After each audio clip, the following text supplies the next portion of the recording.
Okay, so everything we're sharing with you was taught to me by my teacher.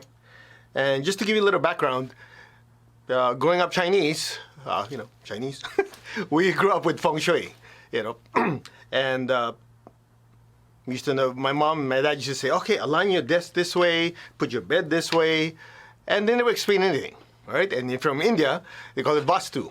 And same thing, just like you have a lot of rules, how you arrange your environment, but oftentimes it's never explained why.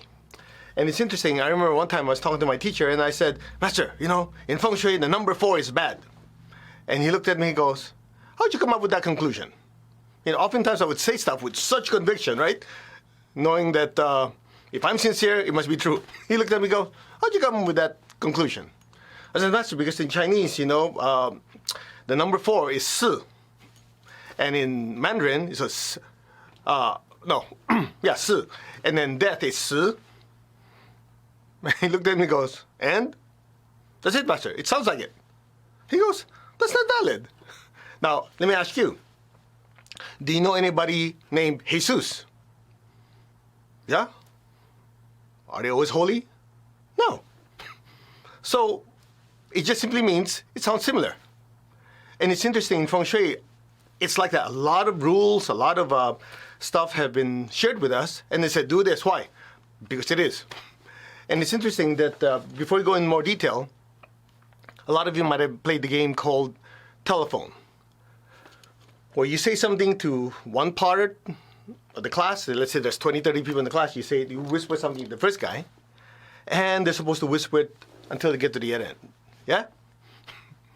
And usually, by the time you tell them something, it gets to the end of the room, it's completely distorted. Now, how old is Chinese history? Thousands of years. What are the chances that some Chinese Feng Shui master said something, and in all those years, hundreds of thousands of years that things were being passed down, by the time it get to us, it's undistorted? I mean, let me give you an example. My grandpa was sitting next to me, right? And I said, hey, Grandpa, so-and-so is sick. My grandma was sitting 2 seats down. 2-3 minutes later, my grandma goes, who died? I'm going, what the heck? From sick to dead in less than 2 minutes with 2 people. So what Grandma Secho did, knowing that a lot of these teachings from ancient times could easily be distorted, he set out and did a lot of experiments. He knew the teachings from his teacher and what he grew up with, being also Chinese. And he went through and did a lot of experiments.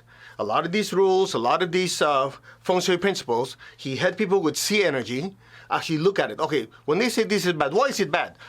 Because when you hold this, when you go to this place, your energy level goes down.